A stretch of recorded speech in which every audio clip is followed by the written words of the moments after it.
Kita mulai ya, because I'm excited about what I'm sharing to you today. Tetap kita mengambil dari Yesaya 55. Di waktu ini, kita disuruh sama Tuhan memimpin keluarga, memimpin organisasi, memimpin gereja, memimpin pabrik, memimpin toko, memimpin organisasi yayasan nirlaba atau laba, anything. How do you do it? Di tengah krisis pandemi yang tak menentu. Kita doa. Terima kasih Bapa kami di surga. Kami bersyukur dari Rusia sampai ke Phoenix, Arizona, sampai ke Sydney, Australia, Melbourne, sampai ke Papua, Sorong, Jayapura, sampai ke Minahasa Utara, Minahasa Selatan, Manado, Sulawesi Tenggara. Tuhan, seluruh Jabodetabek, ini dombamu. Sampai Lumajang, ini anak-anak yang kau hidup tidak bisa terpisah. Karena cinta yang tak bisa terbendung. Karena enggak ada yang kau cintai lebih dari segala kecuali kami. Bless all of us, Lord. As we share the word, that we grow in you and get to know you even deeper. And get to know us even in reality, Lord. Terima kasih Bapa. Berkati kami, bicaralah di tengah-tengah pembicaraan ini. Tolong Roh Kudus lawat kami, intersepsi langsung di mana umatmu berada. Kami mengundang Engkau Roh Kudus, hadir di ruang tamu, di meja makan, dimanapun umatmu duduk saat ini. Dalam nama Yesus Kristus. Amin. Oke, kita akan memulai, temanya adalah memimpin dalam hadiratnya di tengah krisis tak menentu. Nah, kata yang penting di sini adalah leading in the presence of God. Number 2, di saat pandemi, di saat krisis, di saat badai yang tak menentu panjangnya. Right?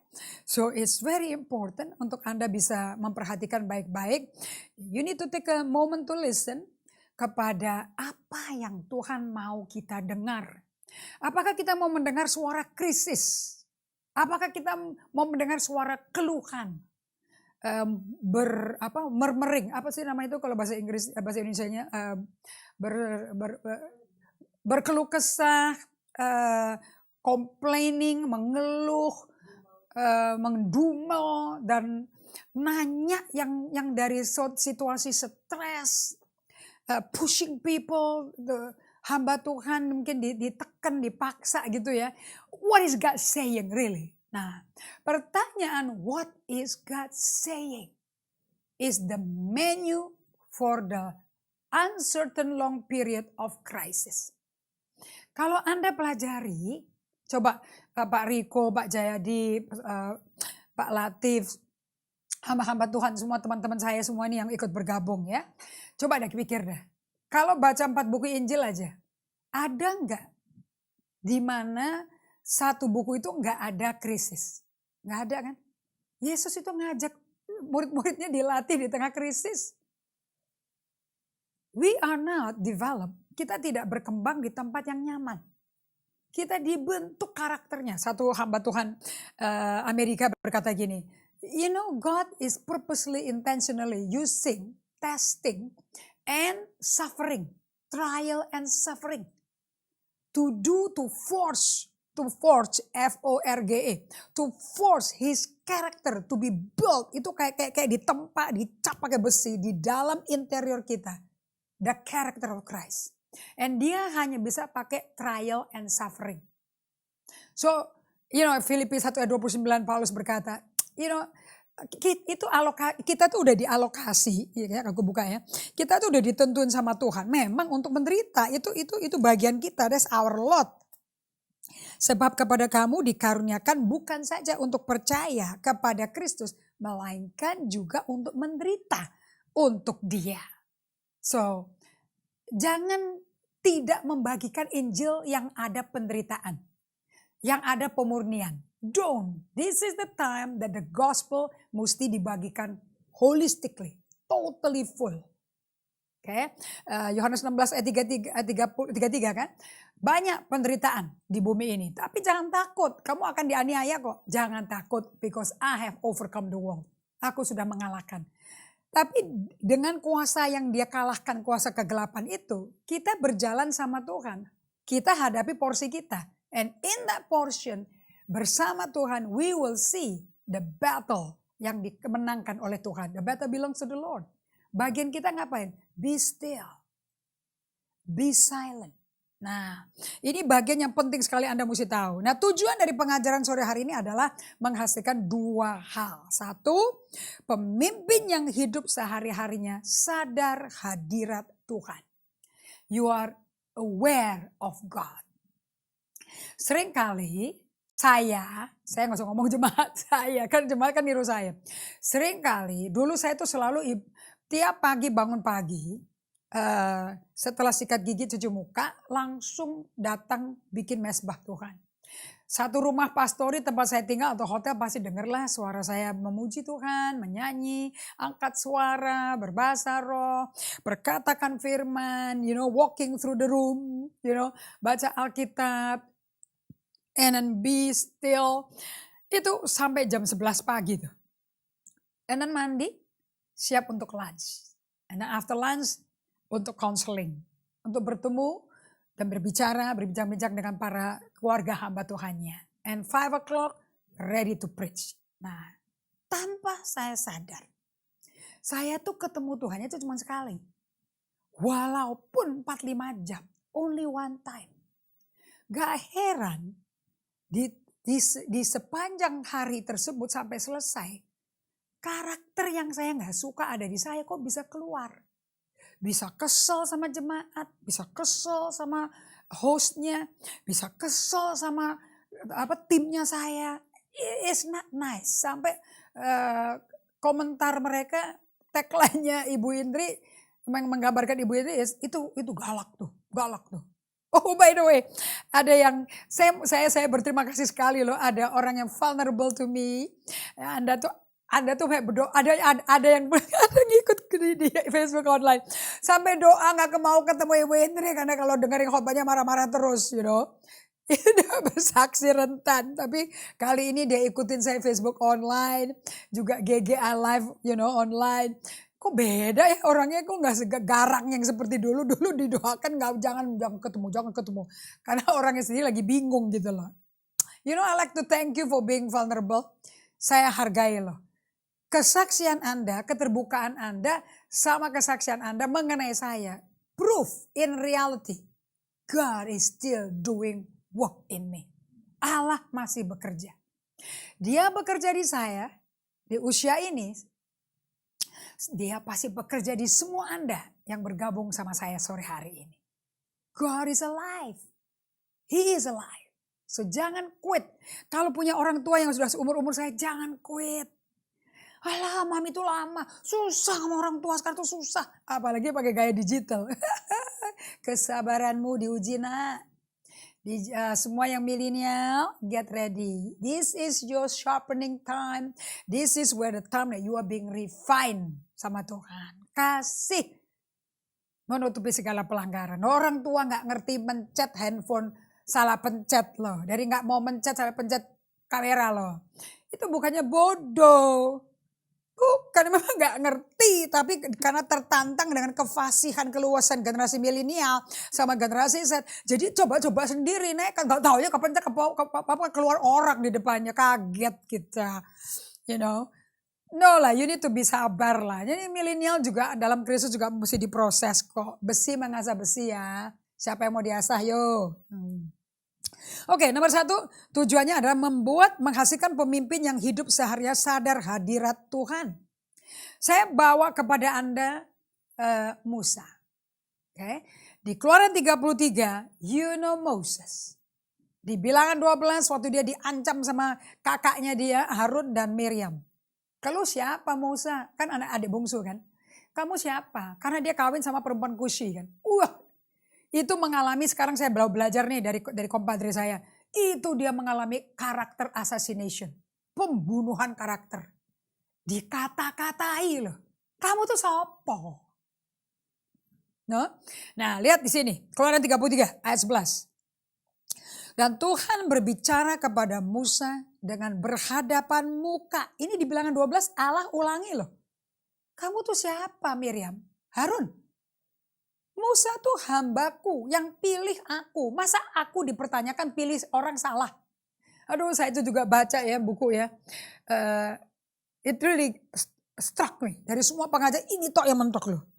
Bukankah kepemimpinan Yesus dipertanyakan? Bukankah kepemimpinan Allah dipertanyakan? Milih orang yang membuat keputusan salah. Siapa tuh orangnya? Yesus. Waktu Yudas mencuri uang bendahara kas. Terus jual Yesus untuk 30 keping perak. Terus dia kabur. Dia khianati. Aduh Tuhan.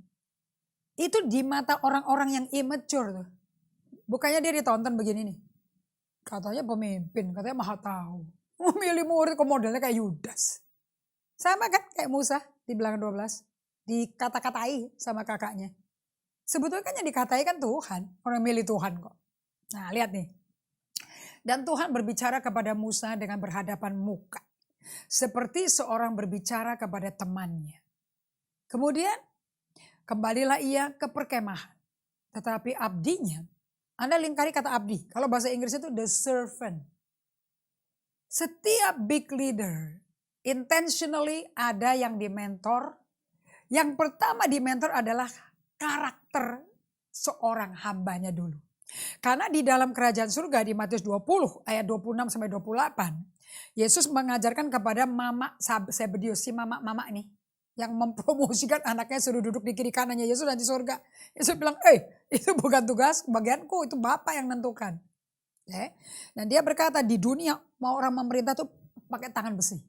Kamu begini, kamu begini, kamu begini. Not so with you. Tidak demikian dengan kamu. Di kerajaan surga barang siapa mau jadi yang pertama terkemuka, dia harus yang jadi terakhir. Mau yang paling penting harus menjadi pelayan semua orang.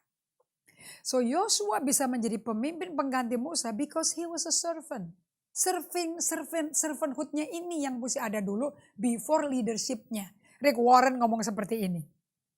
Dalam pertemuan Lead Like Jesus, with all CEOs yang adalah servant leader di Amerika. And bagian Rick Warren dia ngomong kayak gini. Servant leadership, everybody love the second title. They don't like the first title. Coba kalau pertemuan hari ini konferensinya disebut konferensi servanthood. Ada nggak yang datang? Tapi karena judulnya servant leadership, because there is the word leader, leader-leadernya pada muncul dan orang-orang menjadi leader. But in the kingdom of God, yang pertama mesti ada adalah abdinya dulu yang mesti keluar. Itu pengabdian diuji dulu. Jangan nanti leadershipnya dibikin, dikembangkan, di tengah jalan dia membelot, hengkang. Kenapa? Karena pengabdiannya tidak teruji. Nah Yosua teruji pengabdiannya. Seorang yang masih muda dan dia tidak meninggalkan kemah itu. Bayangin loh. For how long dia mengabdi pada Musa, tidak meninggalkan kemah dan sendirian. Karena bosnya kan di atas tuh. Leadernya. Dan berapa lama Musa di atas Tuhan gak bilang 40 hari. He just stay there for 40 days. Nah di sini kita melihat hubungan yang luar biasa. Ternyata kata Yohanes 15 ayat 1 dan 2. Di dalam kata ayat 1 itu. Berdiamlah dalam aku. Tetap tinggal bersamaku. Untuk apa saudara? Seperti Keluaran 33:11. Musa hambaku bertemu muka. Dengan muka ke muka. Bagaimana bisa memuka ke muka kalau gak berdiam bersama-sama. Nah lihat ayat 12-nya. Lalu berkatalah Musa kepada Tuhan. Sehingga ada dialog nih. Komunikasi doa itu dua arah saudara. Memang engkau berfirman kepadaku. Memang aku dengar. I listen to you. Lihat dalam pendengaranku kau kasih instruksi ini. Suruhlah bangsa itu berangkat tetapi engkau tidak memberitahukan kepadaku loh. Siapa yang akan kau utus bersama-sama dengan aku? Who will be your delegation to be your envoy to usher me? Aku gak mau jalan sendiri loh. Satu orang, satu negara isinya budak semua gak bisa perang. Mau ngadepin 7 negara lebih kuat. I want you to come with me. Make sure man. So dia bikin a bargaining power yang kuat nih. Siapa yang akan kau utus bersama dengan aku? Namun demikian engkau berfirman, aku mengenal namamu. Wow. I mean, this is a relationship yang big time. Aku mengenal namamu, ini Musa tentunya. Dan juga engkau mendapat kasih karunia di hadapanku. The closer you get with God, the closer is the grace. Karena God and grace are one. Okay? So di sini Anda perhatikan baik-baik. Oke, instruksi jelas. My question. Good leader make good question. What is his question? Yang kau utus apa? Musa gak mungkin nanya kalau gak kenal Tuhan. Because the more you know somebody, you can ask. Kalau gak kenal apa-apa mau nanya apa kan gitu. Ayat 13. Maka sekarang jika aku kiranya mendapat kasih karunia di hadapanmu. If I found grace in your sight. You show me dong. Beritahukanlah kepada aku kiranya. Jalanmu kepadaku. The way you see itu kayak apa sih? How do you see the 7 nation? Bagaimana sih Bapak kok ngeliat 7 bangsa lebih kuat, lebih banyak, lebih perkasa, lebih gede kan suku raksasa semua tuh, Kanaan semua tuh. Yebus segala macam tuh. Kamu tuh ngeliat apa sih? Kita ini budak pada babak mentalnya lumpuh. What do you see that we can conquer them? You better tell me loh. So dia mau mendapat keselarasan sight. I want to see the same way, the way perspektifnya sama. Okay, and I want to see the way you see. Jalanmu tuh kepadaku kayak apa? Mesti kasih tahu. Sehingga aku mengenal engkau, so that I may know you. Oh my God. If you know the perspective of somebody, you know the person. So Anda gak bisa bilang Anda kenal Tuhan karena Anda kalau menyanyi merinding-merinding air mata keluar. Merinding doesn't make you know somebody, man. But feeling, changing, adjusting, knowing, mengerti cara dia mikir, rutenya kemana, mentornya kemana tuh otaknya. You know the person. Nanti Anda bisa ngomong, aku bisa baca tuh orang. Supaya aku tetap mendapat kasih karunia di hadapanmu.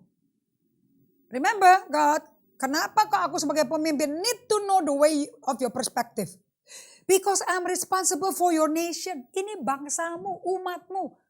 Man, ini bukan umatku. Nah, aduh, saya belajar nih Tuhan bikin gua menjadi gembala bisa ngomong kayak gitu. Ini loh dombamu, bangsamu, bukan bangsaku.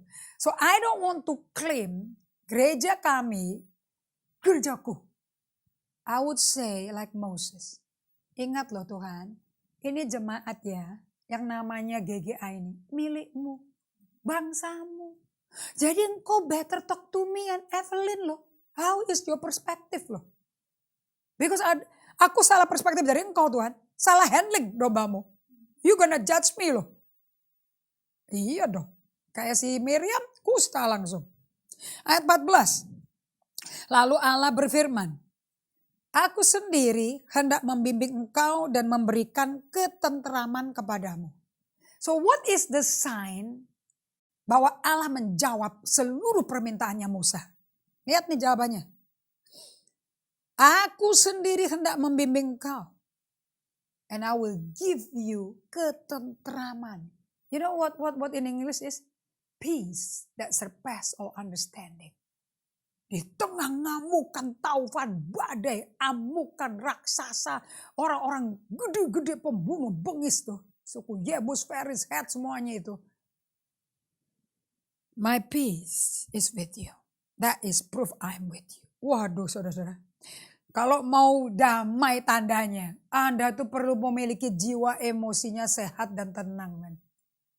Orang kalau gak tenang jiwanya, biar situasinya indah kayak apa, tetap gak tenang. Bahkan gak bisa tidur. Bukankah banyak orang-orang di musim pandemi ini, kasurnya aja berapa puluh juta, kan bermerek kan. Ya spring bednya tuh. Bisa main trampolin di situ, nggak kecelakaan deh. Tapi nggak bisa tidur, mesti pakai obat tidur. So just because suasananya comfortable does not mean you can have peace. Tapi kalau engkau berjalan intim dengan Tuhan muka ke muka, you are being with Him, dwelling, remaining, abiding with Him. Saya suka bahasa Inggrisnya nih, abiding with God. Itu kayak ranting sama pokok. Anggur itu rantingnya dipatahin, dicolok ke tanah gak bisa hidup loh. Beda sama cabang pohon. Oke, kalau daun sirih, putusin aja tuh batangnya tuh. Coplos aja daunnya tuh. Masukin air hidup kok. nak ranting anggur. Nggak bisa. Dia mati hidupnya tergantung pokoknya. Ayat 15. Dan berkatalah Musa kepadanya, Tuhan, jika engkau sendiri tidak membimbing kami, jangan ya suruh kami berangkat dari sini. Ini Musa itu begitu. So selaras, so aligned, so in loving union. So one. So one. Kayak hubungan suami istri. So one. Walaupun Allah ngomong aku bimbing kau dan dengan tandanya ketenteraman. Ditanya lagi loh, kalau engkau gak ikut sama aku gak bisa loh aku. Berarti dia tahu dong, Tuhan lagi ada kutika apa, dia tahu loh. Amazing gak tuh? Oke. And di ayat 16 ditanya lagi. Makanya deh, Anda kalau gak kenal Tuhan, jarang berdialog sama Tuhan. Doa tuh jadi beban. Because there's nothing to ask. Nothing to talk. Because you don't know him, you don't spend time with him. Anda terlalu banyak spend time with problem. Anda udah biasa hidup khawatir sampai kalau disuruh gak khawatir aneh. Berapa dari Anda susah beralih dari kekhawatiran, pikiran cemas menjadi tenang. Seperti ambil itu deh, kumpulin foto-foto tuh, tempel di kamar doamu. Air laut yang lagi tenang. Matahari lagi terbenam atau terbit tuh. Ada kapal sendirian, gak ada ombak. Still. Bisa nggak jiwamu kondisinya kayak air tenang itu? Wah man, dari kekhawatiran cemas, kaget-kaget, geger-geger otak ke situ. Butuh latihan. Day by day. Musa itu dapat. Dia dapat selahnya. Dari manakah gerangan akan diketahui bahwa aku telah mendapat kasih karunia di hadapanmu? How do I know I receive grace from you? Perkataan Allah dipertanyakan. I don't think he questioned the statement, the word. I think he questioned, come on God, can I really trust you with this? Karena kenapa kok dia tanya gitu? Kan di pasal 32 kan geng yang akan dipimpin Musa kan bajingan semua. Si Harun itu kakaknya kan kurang ajar kan? Masa dia pro rakyat? Dia bikin Tuhan dari emas yang dikasih Allah di Mesir. Dibikin anak lembu tuangan emas. Tahu gak dia bilang apa? Gak tahu tuh, aku lempar ke api jadi sapi katanya. Emangnya orang dongok banget gitu ya? Sejak kapan ada api membangun logam sapi? Come on lah. You know? Nah, karena kondisi yang dipimpin dia ke tanah Kanaan, model karakter pasukan kayak begitu. Dia bilang please lah. Aku angkat tangan, bener-bener lah. Sampai kan dia pernah nangis kan, emangnya gue yang lahirin tuh mereka Tuhan. Really? I don't like these people. Oke, benar ya? Aku dapat kasih karunia nih ya? Are you sure? Oke, aku dan umatmu loh. Bukankah karena engkau berjalan bersama dengan kami nih, sehingga kami, aku dan umatmu. Diulang-ulang loh, aku dan umatmu. Aku dan umatmu, karena dia udah angkat tangan gak bisa handle umatnya Tuhan. Oke. Aku dan umatmu. Nah kita ini dibedakan dari segala bangsa yang ada di muka bumi because you are with us. So di tengah krisis pandemi yang tak menentu panjangnya berapa lama, karena PSBL-nya masih diperpanjang nih. Really, what is your lifestyle? What is your pattern of life? Apa yang menjadi aturan hidup Anda sehari-hari? Yang bikin Anda tidak menjadi seperti bangsa Israel. Yang goyah terus imannya tuh. Lihat kalau Musa dong. Firm. Teguh dia. I want to be like Moses. Di tengah-tengah badai orang gila kayak begitu. Ketemu badai taufan di Sahara Desert gak apa-apa saudara-saudara. Bagus penglihatannya. Ketemu badai amukan komplain menggerutu tuh dia tuh mermering tuh. Gerutuan keluhan manusia 3 juta. Waduh. Saya rasa salon pas habis tuh saudara atau pabrik. Ganti tiap hari tuh. Dahi, leher, dada, semua salon pasan. Keroan nih wong Jawa wis keroan wis. Udah gitu beritanya udah gak pakai telepon yang kering. Langsung sosmed, langsung Facebook, viral. Aduh men, itu yang pakai salon pas. Habis koyo cap cabe, gosong sisan wes. Nah di tengah-tengah pandemi ini, coba Anda lihat di kamar tidur Anda. Lebih banyak pewangi kamar atau salon pas? Lebih banyak pengharum, lilin-lilin yang beautiful aromatic candle, or koya cacabe. Lebih banyak baju tidur satin pajama beautiful, atau dada punggung kerokan. Anda gak usah lari lah, ini kan kenyataan. Mau lari di mana, orang fisik kok. Right? Oke, yang kedua, nanti tujuannya kita akan kasih rumusnya. Jemaat yang berhati mulia dan baik, para pemimpin keluarga, para gembala, kita harus menjadi pemimpin yang tak tergesa-gesa, yang hidup dalam hadirat Tuhan. Abiding in God like Moses. Dua, bisa gak itu pasukan-pasukan bala, tentara, stresor, penyebab kita pakai salam pas dan koyo cabai itu berubah menjadi jemaat yang berhati mulia dan baik. Ingat gak? From becoming a leader yang hidup dari solitude and silence dan sabat. Dan Lectio Divina, hidup dari firman yang dia makan. Dari semua tempat yang Paulus dan Silas pergi, hanya satu tempat yang mempunyai jemaat yang hatinya noble. Apa itu namanya jemaatnya minggu lalu? Berea. Kisah Rasul 17 ayat 10b. Paulus dan Silas berangkat ke Berea, setibanya di situ, pergilah mereka ke rumah ibadat orang Yahudi. Ayat 11. Dan orang-orang Yahudi di kota itu lebih baik hatinya daripada orang-orang Yahudi di Tesalonika. Aduh, Tesalonika kelas berat, men. Kita semua tuh Tesalonika. Dikasih Injil kebenaran, dikasih firman, telak-telak sesuai Alkitab. Di brush off, men.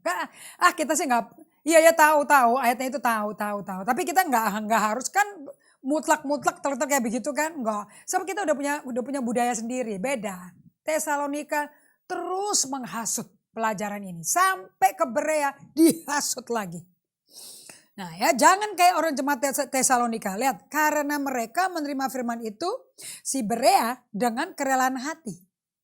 Apakah hati Anda rela? Tentu ya, yang udah setia terus jadi teman-teman kami, teman online, of course Anda dengan hati rela. Dan setiap hari mereka menyelidiki kitab suci untuk mengetahui apakah semuanya itu benar demikian. Jadi kalau Anda habis belajar bersama saya kayak begini, monggo buka lagi Alkitabnya, replay lagi semua pengajaran ini. Nanti hari Senin kita review bersama dalam meet and greet di dalam Zoom. Jam 10 sampai setengah 12. Oke. Nah, untuk Anda bisa menjadi umat yang kalau bahasa Inggrisnya a noble heart and good people who study the word every day. Anda mesti menjadi seorang pembelajar, habis dengar pembelajar ini buka lagi ayatnya. Really God. Yang dikatakan Ibu Indri, si Musa kayak begitu intimnya. Can I have that? Nah nanti Anda selidiki pengajaran dari awal pandemi. Di mana saya memperkenalkan mengenai menjadi Bani Isakar. Bani keturunan dari Yakub, salah satu suku keturunan Yakub ya, yang memiliki kemampuan mengetahui waktunya Tuhan dan apa yang mesti dilakukan. Mereka muncul pada waktu pengangkatan Raja Daud menjadi raja di Hebron dan raja di Yerusalem di kota Daud setelah Saul mati. Karena mereka mesti kasih tahu persiapannya kayak apa, waktunya kapan, mesti sesuai timing Tuhan. Isakar is what we are supposed to be di zaman ini. Orang yang punya the gift of sharp discernment. Nah untuk menjadi itu, Yesaya 52 ayat 1 sampai ayat 3 yang menjadi pegangan kita. Nah kita langsung masuk ke Yesaya 55 ayat 2 karena kita sudah bagikan beberapa minggu ini seluruhnya. Ayat 2 dari 3 ayat ini di mana Allah mengundang kita umatnya. Kan Yesaya kan nabi yang diutus bagi 12 suku Israel. Waktu itu kan udah pecah tuh Israelnya tuh. Waduh murtadnya gila-gilaan. Allah berkata, ayo hai semua orang yang haus. Marilah dan minumlah air. Dan hai orang yang tidak mempunyai uang, marilah. Anda lagi gak punya uang musim ini, no problema. Kalau bahasa Inggrisnya The Message Bible, You have you who are penniless. Sampai 1 5 sen 10 sen gak punya. Come, diundang Tuhan. Justru orang kayak Anda yang dicari Tuhan. Terimalah gandum tanpa uang pembeli dan makanlah. Come on, eat. To eat artinya to listen. Mengunyah, menikmati, kecap. You can feel, you can know. Oke, Anda bisa crispy, enak gitu loh. Oke. Nah, di saat seperti ini Anda mesti tanya. Anda di tengah-tengah kritis, kondisi kritis kayak begini yang gak menentu. Anda dengar suara diri Anda gak? Anda pernah dengerin Anda gak? Dengerin pikiranmu and dengerin perasaanmu. Do you hear frustration? Do you hear anger? Do you hear anxiety? Anda dengar ansietas, amarah? Or Anda mendengar damai, ketenangan? Marah atau kelemah lembutan?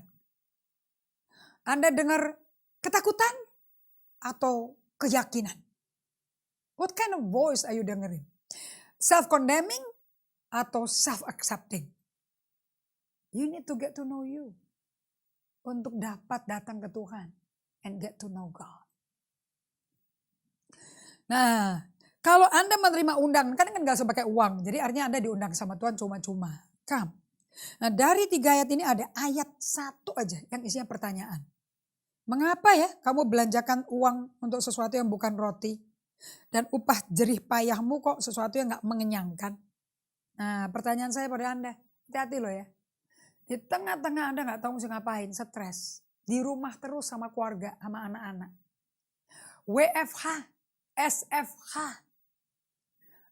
Bosennya Anda itu, Anda pakai sebagai tanda apa? Tuhan lagi manggil Anda supaya datang ke Dia. Anda lagi haus, Anda lagi lapar, kehausannya Anda puaskan pakai apa? Nonton TV, nonton film, pornografi, makan-makan, foya-foya, terus di sosmed. Sampai gak ada hubungan dengan orang tua, sampai gak ada hubungan dengan istri, anak-anak. What are you doing? How do you salurkan kehausanmu? Really? Bagaimana Anda salurkan kelaparanmu? Apakah dengan buang-buang uang hasil cari nafkah itu setengah mati habis ke hal yang sia-sia? Dengarkanlah aku, maka kamu akan memakan yang baik. Dan kamu akan menikmati sajian yang paling lesat. Oh man, I really like it, yang paling lesat. Tuhan itu kalau kasih ke kita tuh lezat dan sedap, delightful, delicious, yummy. Kalau belum makan yummy, kalau udah makan sampai puas, waduh, bless the Lord, oh my soul. And all that is within me, bless His holy name. Udah gak tahu lagi mesti ngomong apa. Senyum aja semuanya. Kenapa? Duduknya udah susah. Semua ikan kancing-kancing mesti dikendorin, saudara. Saking puasnya, you know. Nah, kalau dari Tuhan, kalau Anda lagi haus lapar, disalurkan ke Tuhan, makan yang dari Tuhan, minum dari yang dari Tuhan. Itu loh, air hidup and roti hidup. Oke. Roti Korea itu sedap, saudara. Tapi setelah berapa jam, banyak orang ngeri lah saya makan roti Korea, you know. 1 roti sendirian. Habis itu ngopi, terus nyemil lagi setelah berapa jam. Berarti gak puas dong. Tapi kalau dari Tuhan, bisa lupa makan. Puasnya tuh beda. Oke. Nah, kenapa kok Yesus bisa menang atas segala pencobaan iblis? Nah, kita ngomong kenyang-kenyangan nih ya sekarang ya. Oke deh. Orang gitu kalau kenyang saudara-saudara, tidak mau lagi ditawarin yang lain-lain. Mau dikasih es krim? You want ice cream? You want banana float? You want Alaskan ice cream? Mau dikasih puding? Anything. Ini kan selama pandemi kan kreativitas makanan kan gila-gila kan ya. Ada salmon, ada beef with apa tuh namanya itu. Wah, I forgot the name. Pakai mayonnaise. Aduh. Kalau aku tuh tempe bacem, sayur asam, sambal terasi, happy. Sekarang ada mentai. Salmon thigh, beef thigh. Nah, orang itu kalau udah kenyang, pegang ya gambarnya analogi ini. Gak mau diganggu. Bahkan langsung dia selonjor main di sofa. Biasanya sofa buat 5, buat dia sendiri sekarang. Angkat kaki, mata redup. Tidak disuruh tidur, redup sendiri soalnya. Tidak perlu, kalau doa begini, susah nutupnya. Sampai ngintip-ngintip lagi. Kalau udah kenyang, redup. Everything is redup. Kayak lily of the valley. Nah, kalau dikitik-kitik, dikasih lagi, dicium-ciumin di hidungnya gitu loh. Enak loh, ini baru datang nih. Gue barusan nih ditawarin temen nih. Orang kira-kira yang nawarin diapain? Ditepas men. Kenapa? Udah kenyang. Baru diteriakin. Get off man. Don't bother me. I'm happy. Nah ini membuat saya tuh ngerti. Waktu Yesus setelah puasa 40 hari 40 malam. Dia kan dicobai iblis kan. Nah, dia disuruh tuh bikin mujizat. Batu jadi roti. Kok bisa gak tergoda loh. Kok jawabannya kok ada tertulis. Nah, ada tertulis kan roti hidup. Karena di kota Bethlehem, rumah roti kan ada makanan. Anda mau tahu, 30 tahun. Yesus itu kayak ulat di dalam kepompong, makan terus. Dia solitude and silence and Sabbath for 30 years. Makanya pada waktu dia dibaptis di Sungai Yordan, langit kebuka, Roh Kudus turun seperti burung merpati. Langsung ada suara Allah Bapa dari surga bikin perkenalan loh. Ini anakku, kepadanya aku mencintai dan berkenan. Anda mau tahu? Dia dapat afirmasi, perkenalan. Diperkenalkan Allah Bapa sendiri. Secara publik semuanya dengar. Karena lembaran CV-nya Yesus putih. Waktu itu John Bevere ngomong begini, waktu saya terjemahin dia di Semarang. Si Yesus itu gak pernah loh membelah laut Sungai Yordan. Dia belum pernah membelah Laut Merah kayak Musa. Dia tidak bawa 3 juta orang ngiringin dia. Belum. Dulu waktu itu masih anaknya Yusuf Maria, sebagai guardian Yusuf Maria, tukang kayu. Masuk ke Bait Allah, ke Yerusalem ke waktu Paskah, tapi he doesn't do anything. Duduk aja.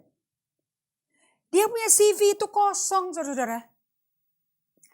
Namun pada waktu dia masuk di Sungai Yordan, langsung public display.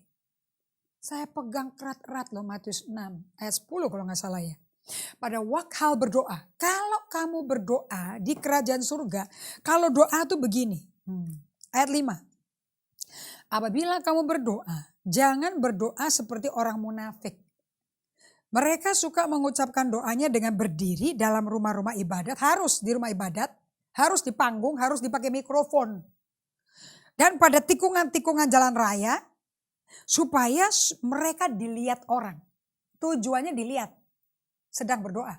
Bukan doanya mau didengar loh. Aku berkata kepadamu, sesungguhnya mereka semua udah dapat upahnya. Kan dikatakan jangan kan? Tetapi jika engkau berdoa, ayat 6, masuklah ke dalam kamarmu. Dia gak bilang kamar tidur loh. Kamar. Kalau bahasa Inggrisnya kan room. Any room. Tutup pintu dan berdoalah kepada Bapakmu yang ada di tempat tersembunyi. Sebab Bapak kita di surga tempatnya tersembunyi. Kita mesti butuh tempat yang tenang, sepi, sendiri banget. Supaya bisa nunggu dan Allah yang di tempat tersembunyi bisa keluar dan datang ke kita. Maka Bapakmu yang melihat yang tersembunyi, jadi kita juga tersembunyi tempatnya, akan membalasnya kepada kamu. Ini yang namanya solitude and silence. Pergi ke tempat tersembunyi. Menyendiri. Tanpa handphone. Tanpa iPad. Nothing. Just the Bible. Anda gak usah takut diganggu. Orang gak ada yang mau nelpon kamu. Orang gak bisa ditelepon. Orang gak bawa gadget kok. Oke. If you do that to wait upon the Lord. Mazmur 37 ayat 7. Allah Bapa yang di tempat tersembunyi, that you cannot see, artinya Anda gak bisa lihat. You just have to go, bahasanya si Ruth Haley senang saya. Just show up and let God do the rest. Go out, show up before God and let God do the rest. Kalau Anda bisa seperti itu, He will fill you with His presence. And semua pergumulan Anda bawa ke Tuhan, curahkan sebagai persembahan ratapan Anda. He will take that, dia ganti jubah ratapanmu, kedukaanmu. Dia ambil dan dia gantikan kamu jubah puji-pujian by being in His presence, berada dalam hadiratnya. Gak heran kenapa Yesus bisa menang atas segala pencobaan iblis. Orang dia penuh sama Roh Kudus luar dalam. Bukankah Yesus itu manusia seperti kita? Setelah puasa 40 hari di padang gurun, dia lapar. Lihat tuh Matius 4 ayat 3. He was just man. Kayak kita. Pakai badan debu. Makanya mesti lahir dari rahim Maria. Kalau enggak pakai badan debu badannya. Lapar. Aduh, saya puasa setengah hari aja lapar menunggu jam 6. Dihitungin men. Jam tangan berharga loh saat puasa. Udah gitu 2 jam sebelum buka puasa. Dapur sudah rame. Baunya sedap men. Aroma. Membuat lapar semakin terangsang. Nah lihat di Matius 4 ayat 3 di screen. Lalu datanglah si pencoba itu dan berkatalah kepadanya. Jika engkau anak Allah, ayo perintahkan supaya batu-batu ini jadi roti. Oh my God. Tentu dong temptation-nya gila. Pas lapar ya kasih roti dong. Itu nafsunya tuh digerakkan sekali. Dan what can you do? Katanya tadi Allah berkata kamu yang diperkenan Allah. What can you do sebagai anak yang diperkenan Allah? Come on, change this stone into rock, change this rock into bread. And Yesus berkata gini, wow waktu kita sudah menuju penghujung ya. Tapi Yesus menjawab, ada tertulis. Manusia hidup bukan dari roti saja, tapi dari setiap firman yang keluar dari mulut Allah Bapa. Saudara-saudara, izinkan saya menutup dengan ini. Dengar baik-baik ya, jawaban Tuhan Yesus ke iblis. Adakah terdengar pembicaraan Allah Bapa dengan Yesus di tengah suara iblis yang lagi menggoda nafsu lapar dan hausnya Tuhan Yesus? This is a good question ya, Anda lihat di screen ya. Dengar baik-baik jawaban Tuhan Yesus ke iblis. When you listen to the answer of Jesus, ada tertulis manusia gak makan roti saja. Tapi setiap perkataan yang keluar dari mulut Allah Bapa. Do you hear? Apakah Anda kedengaran pembicaraan Allah Bapa dengan Yesus? Di tengah iblis lagi menggoda nafsu Yesus dengan roti itu. Can you hear suara Allah Bapa dan Yesus? The three of them actually talking. So saya mau ngomong pada Anda sebagai penutup. Dan this I'm gonna pray with you dari Yesaya 55 ayat 3. Nah kalau Anda di musim pandemi ini gak latihan hidup teratur, datang ke Tuhan, menanti di hadapan Dia untuk belajar mendengar hadiratnya dan mendengar suaranya. My God, ini pandemi 5 bulan is the best time you feed your soul again with the fresh living water. Saya mau berdoa dari Yesaya 55 ayat 3. Ini screen berikutnya ya. Sendengkanlah telingamu dan datanglah kepadaku. Dengarkanlah maka kamu akan hidup. People of God, di musim pandemi ini, this is the time you will be revived. Jiwamu akan di-quicken. Anda akan bangkit hidup. Revival is in this season. Bukan waktu semuanya lagi enak. Tidak tergantung tempat sewanya gampang. Tidak tergantung tim puji-pujiannya bagus. Tergantung do you listen? Do you give ear to God? Apakah engkau memberi telinga kepada Tuhan seperti Musa? Udah dikasih tahu aku sertai kamu dan memberikan ketentraman. Tetap dia tanya lagi. Bagaimana aku tahu kau nyertai aku?